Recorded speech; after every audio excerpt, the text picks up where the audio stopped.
Hey, I really like this channel, Learn Audio Engineering, and lots of times I send the kids to there to learn about a lot of topics they ask about. Typically, they're big questions. This guy already has a video on them.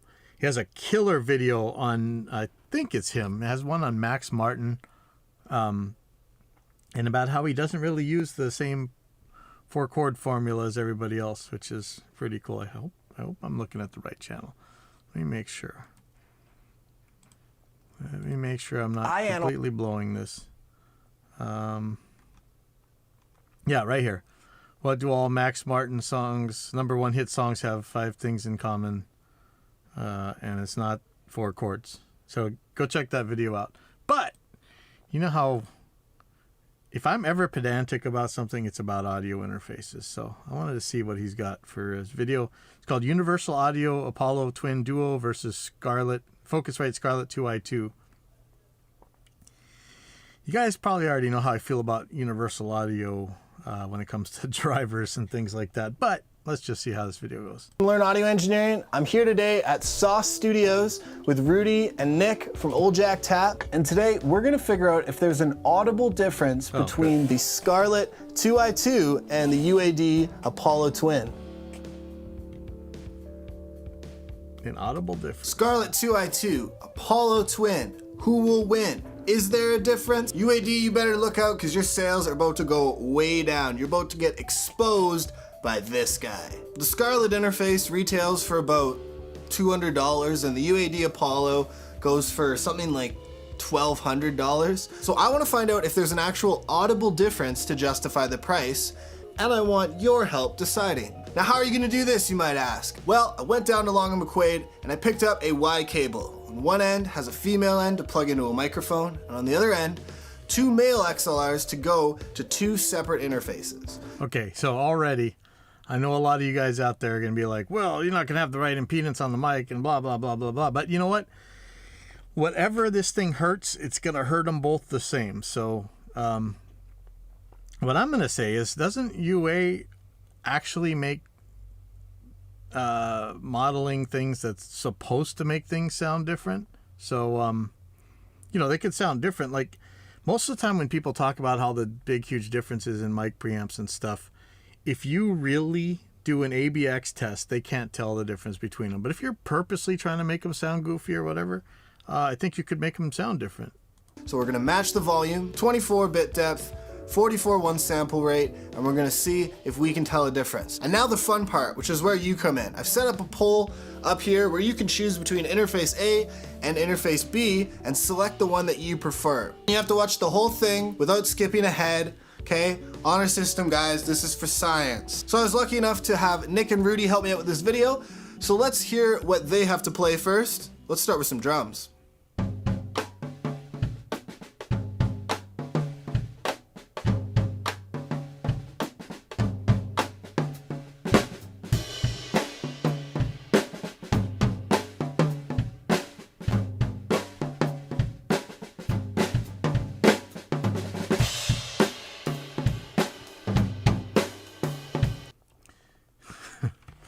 You know, there's already, you know, you ever go to like, what they call Gear Space now, you know that the guy's like, it's totally different. If you were there in the room, you could totally hear it, man. If you don't hear it, you're deaf. And yet these guys can never, you wouldn't be able to pick these two out in an ABX test. I know there's 20 people watching right now that say they could, but yeah, put your money where your mouth is.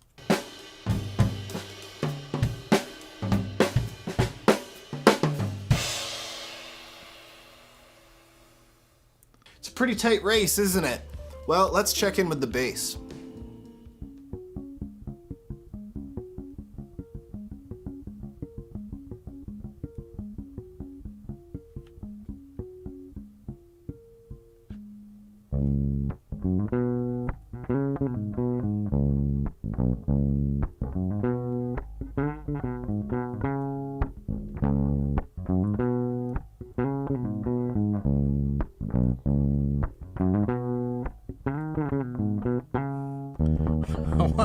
chain that bass is going through.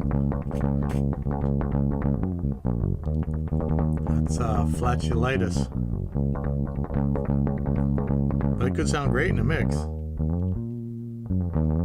Yeah!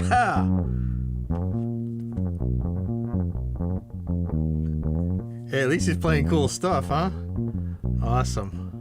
So is that not enough for you? Maybe you need to hear a whole Vocals. song. We need vocals. I threw together a quick mix. Again, the same concept. One is going to be a mix recorded all with the Scarlett and one all with the UAD. Check it out. And remember to lock in your answers in the poll above.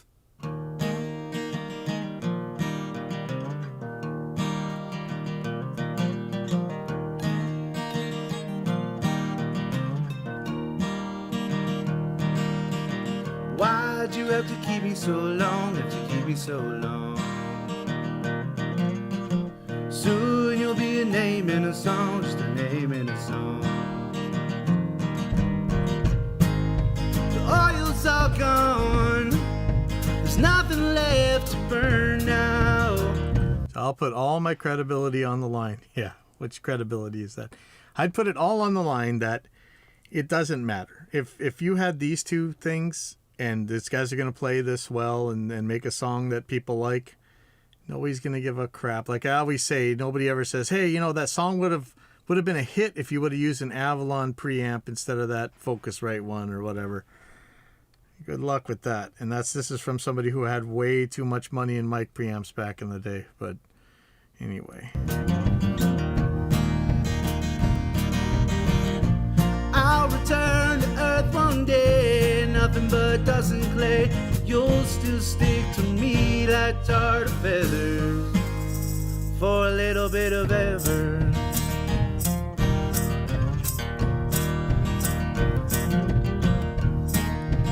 Is that a zip tie guitar strap for the mandolin? She said, oh, could you meet me halfway? Could you meet me halfway? Do it again. Oh, if you got something to say, just go ahead and say. Is he holding Embers in her eyes, they flash like a morning sky now. Oh, look at the action on that acoustic, man. That guy must be Superman. I'll return to earth one day, nothing but dust and clay. You'll still stick to me like tarred feathers for a little bit of ever. See, that really farty bass, it works fine in a mix. That's kind of funny. So how much of a difference did you notice? For me, it was pretty negligible. I mixed these two, I switched back and forth, and I thought I could hear a difference, and then it would switch back and I would sort of focus on something else. And it was, you know, I'm sure that there is a difference, but defining what that difference is, you really gotta squinch your ears to hear it. And in my opinion, it's really not that impactful to justify like an $800 to $1,000 difference. For me, it's what you put into it. It's the musicianship, it's the song, it's the arrangement, and that's what's really gonna make a difference, not exactly the gear that you use. So if you're just getting started and you're worried about, oh, is this really gonna do my music justice? Am I gonna have to buy a new interface in 6 months anyways? No, probably not. So I'm not here trying to defame UA really in any way. But if you're concerned about the quality of the gear that you use and you think you have to spend a whole lot of money to do your music justice, What's Apollo Twin? you don't. Just keep making great music, keep putting your stuff out there, keep being regular, and I promise that you will find people who love what you do as much as you do. So thank you for watching this video. I hope you enjoyed it because I had a lot of fun making this. Thanks again to Rudy and Nick from Old Jack Tap. You can check out our channel if you want to hear some more music by us. Thanks to all my subscribers so far for the support. Remember to leave your preference in the poll, and I'll see you in the next video. All right, so my big deal with Universal Audio versus Focusrite, I just heard a claim the other day that Focusrite's using the Thesicon, however you say it, .de drivers that most everybody else's USB devices use, and the numbers kind of bear it out. If you look on my round trip latency chart. I haven't done the Gen 3 stuff yet. I should. I got to add that to my chart. Yeah, remind me to do that. I got one at home. Even though those aren't the greatest drivers in the world, I will take them. I don't know. For all I know, UA is a whole lot better than they used to be. But if you remember the early Reaper history and all the UAD driver troubles, and when Justin actually offered to fix their drivers and they turned it down, man, I am hesitant to ever recommend their stuff. But for all I know, they're way better now. Yeah, I didn't know that was just gonna be a sound quality thing. So, but to be fair to UA, it's got an optical in, and for all I know, that's an 8 in, so that'd give you C10 by 6. So that's gonna give you another 8 channels in if you have like a. Well, it'd be kind of funny if you went and bought the Behringer was it 8200 and plugged it into that UA, but that would give you 10 channels. So that's kind of that may be a reason to pay a lot more money. I don't really care for the UAD plugins. Don't believe the mic preamps are going to be any better, but this also has 4 outs rather than the 2 outs of the 2i2, and so there's actually a lot of value hardware wise in this thing, with the 10 inputs. So I'm gonna take a look, see if he has. So here's another one: 2i2 versus Scarlett 2i2 versus Claret 2 pre. So these are both Focusrite mic preamps. So let's take a look at, or not mic preamps, but interface. Hey, how's it going? Good to see you. Today we're going to compare the sound recording capabilities of 2 popular home studio interfaces, the Scarlett 2i2 and the Claret 8 pre, both by Focusrite. Now, Focusrite has been dominating the consumer interface market for a while now. They have a number of different lines. They have their Scarlett line, which is the most popular, and the cheapest one comes in at around $200. Now, this is a USB interface.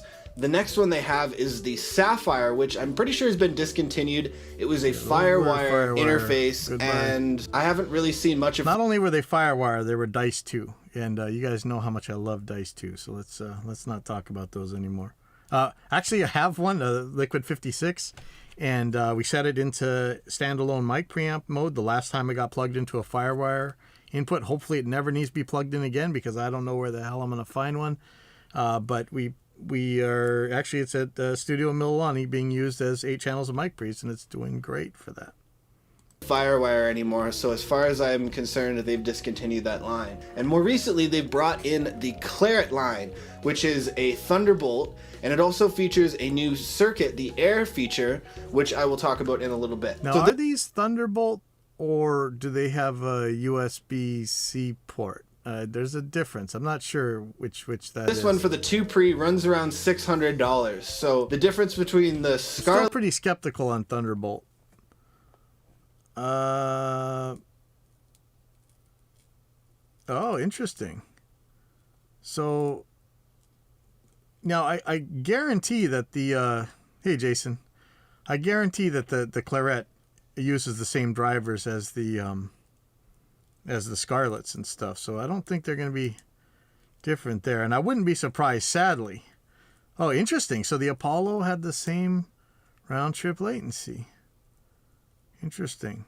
So as much as we make complain about Desicon drivers and stuff, they're actually been around for a long time, and they've had so many chances to mess up and fix and stuff. The only ones that I see that are really bad are the Behringer XR18 Midas X32 or Midas M32 Behringer X32 drivers, in that and this is probably Behringer's fault. I doubt this is Thesicon's fault. They only one stereo pair of WDM or core or whatever drivers are available, as opposed to ASIO, at least on the Windows side. Whereas before, earlier drivers of the same thing would let you use all 32 or all 18 or whatever it had. Just the newest ones are the newer ones. But I haven't checked in more than a year, so who knows? Maybe they fixed this thing. And where are you coming from? Oh, YouTube. Hey, YouTube. So let's see about this. So one of the things is recently I had to buy. I don't know if I can turn this webcam around and show it. I had to buy more 8-channel mic pre's to plug into my RME Digiface USB, and I couldn't decide if I wanted to get the Octopre Dynamic. I don't care about the dynamic side. It's just that it has ADAT in, so I can use it as a D to A. Or they had the Clarets, the 8-channel ones of those. Not the interface one, but the mic preamp version. And I would have bought either one, but the Claret had the DB25s, which, if you were one of my interns back in the day, you know how fun those things were when we used to make the Elco to DB25s for customers who had Tascam, like D88s and things.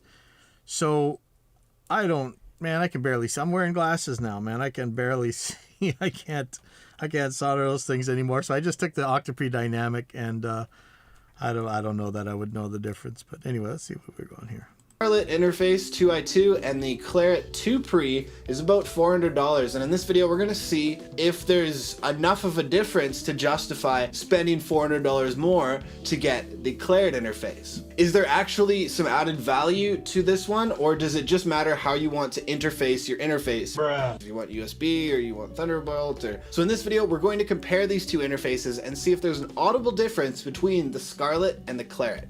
Let's get to it. Learn audio engineering. Learn audio now. Sound strategies to sound goals. So 2i2 8 Pre. There's some obvious limitations here. For one, the Scarlett 2i2 can only take in 2 microphones, so I'm only going to be using 2 inputs for any instrument. So for drums, I'm going to be doing just a stereo pair of overheads using the Recorder Man technique, which is a really great technique. I will talk about it in another video and link it in the card above. The other thing that the Claret has as an unfair advantage is the air circuit, and I talked about that, and I will talk further about that later. So what this does is it mimics the old Focusrite ISA preamps to give you some of that vintage analog flavor. And from what I hear, it makes things brighter. It adds a little bit more top end to it and adds that air quality. See, I wonder what that is. Do you remember when we tested, let's see. So I have the air switch on my newer interfaces. But let's see, let me go to mic preamps. Did I have, let's see. Here's an 18i20. Now, this is really weird. There was some frequencies, but I mean, this is going to be small. Let's see. I bet you this is like the tiniest. Oh yeah, it's got like a 0.1 decibel lift at the high end. That's nothing. Okay, so that's the 18i20. It's pretty much ruler flat. Octopre Mark II, same thing, pretty much ruler flat. Let's look at what the scale is there. Like half a decibel up, a little bit more than 0.1 decibel down at 20 hertz. Nothing to even talk about, really. I thought I did some of these Scarlett things. I guess not, but you know, this 18i20 should be close. This is the 2nd gen one, and it's ruler flat for all intents and purposes. So what would the air switch do? The thing about these things is I always wonder what flavor of broken is right all the time, right? Like if you press the switch and it changed something and your mic preamp's no longer ruler flat, well, you know, I throw that exciter in on a lot of instruments and I like it most of the time, so maybe that's what that air switch does. I don't know. Let's see. So, in case you're new, this is the newer Scarletts have air, so I don't know how it's gonna work. I'm gonna play an example and then switch between both interfaces to see if we can hear a difference. We have 2 choices, A or B. And once you've made your choice, make sure to lock it into the pull card at the top of the screen. So does this to mean do he's this gonna have the air experiment, I've got switch some on all Y the time? cables that has 1 female going into a microphone and 2 males that are going into kinda 2 don't wanna separate watch all interfaces. Both of these are recorded at 96 kilohertz, 24-bit depth, and I would love to know if you can hear a difference between them. So here's a little swing tune I put together with minimal processing. I exactly used the, check it out.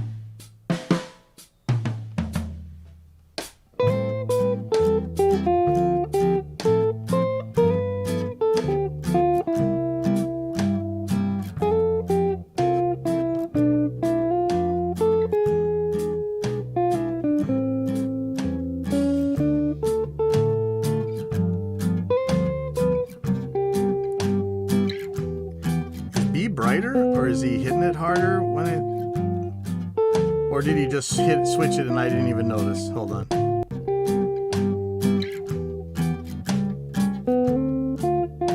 Yeah, now I got my confirmation bias glasses on. I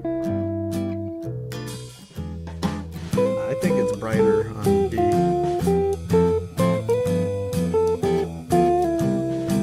Either one of these, I have no problem using these in a mixer or recording.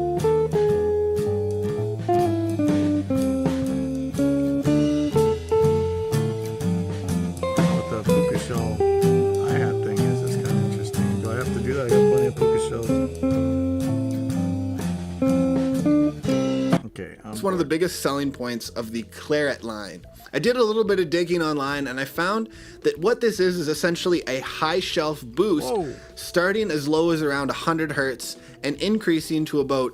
Wait, this isn't decibels, is it? Hold on. 1, 2, 3, 4. It's like 4 decibels up with the yeah, see, I don't like pressing any of those buttons, man. It's interesting though. I mean, you know, sometimes I do make the crazy bright EQ on every single thing, and then when you take it off, you're like, oh, that sounds dull. But really, it just sounds too thin. I don't know. But that's interesting. So let's see if B is actually the 3 the dB air one. around 20 kilohertz. So this is going all the way up. It's making everything much brighter It's just louder, and too. much Look at more that. nuanced in the top end, which can be really nice. I did use it on the drums, and I like that because honestly, I'm using 58s as overheads, which aren't super bright. So adding a little bit more top end really gives some more definition and sizzle to the cymbals, which I really Do I like. need to send you So some let's mics? check this out with another example. This one has some more heavy processing, but again, it's even between mix A and mix B. We done 4 already and now we're steady, and then they went 1, 2, 3, 4.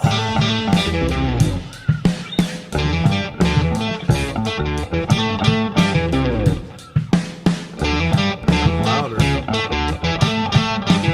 B sounds louder now. Alright, let's just... I can hear the sun that lights the day.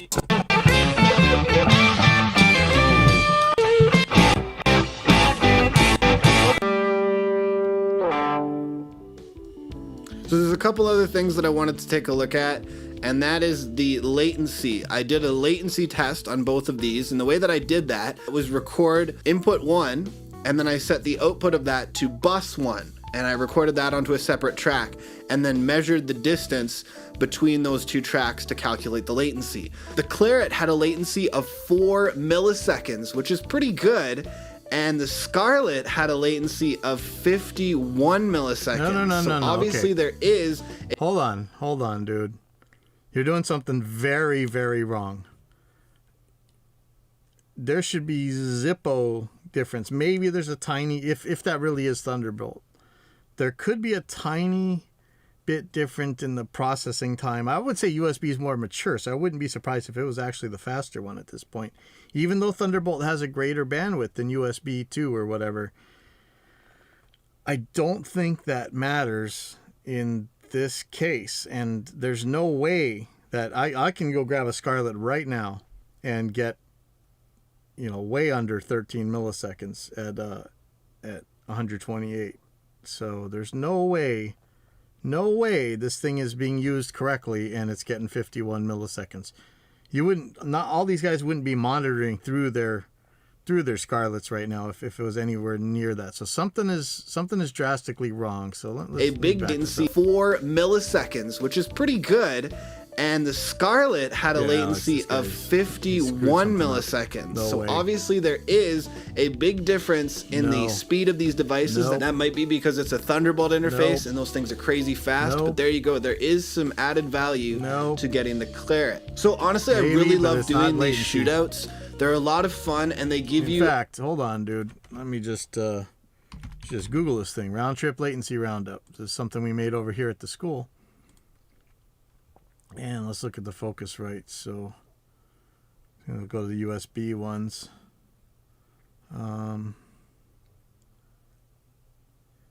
I couldn't get, man, I have to go to 512 to get anywhere near that high. And I think that the third gens are a lot different. Yeah, look at this. Oh, wow. It's interesting that the later is still slow. But the 64 samples should be around 6 milliseconds on that thing. The newest drivers, I don't even have. So I got to put the new, I have a Gen 3 Solo or 2i2 at home. I'm not sure which, but I got to do the round trip latency check and add it to this. Something's wrong with your test. So that is not right.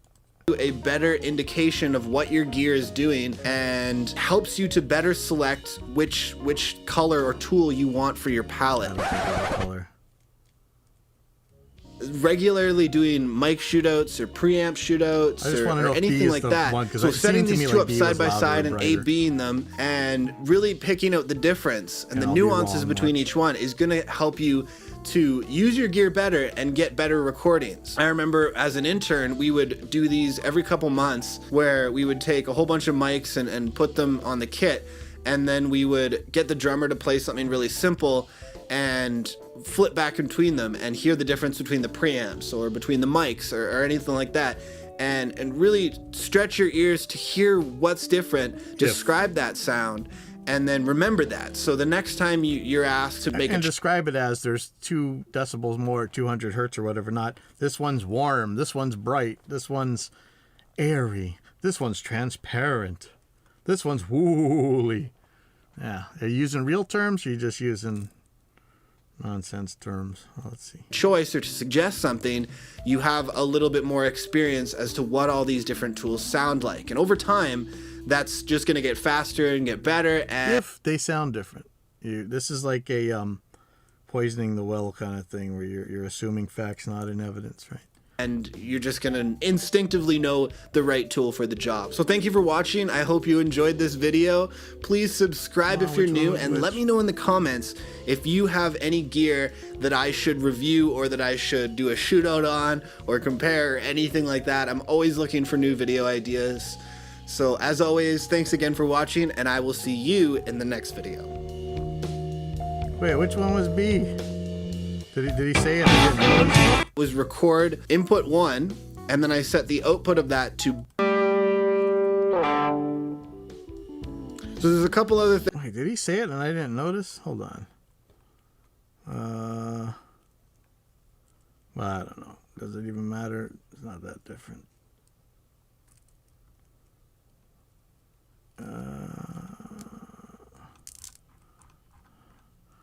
All right, I have to go let the teachers in, and then I'm going to be back to do... Oh, the answer is in the end card. Okay, sorry.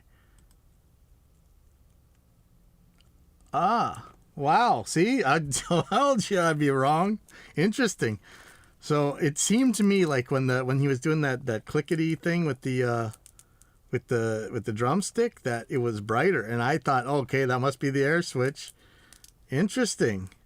That is really... See, you always get nailed. You watch the McGurk effect video where you saying different things depending on how you see their mouth moving. Wow, I really thought that the brighter one... Or I wonder...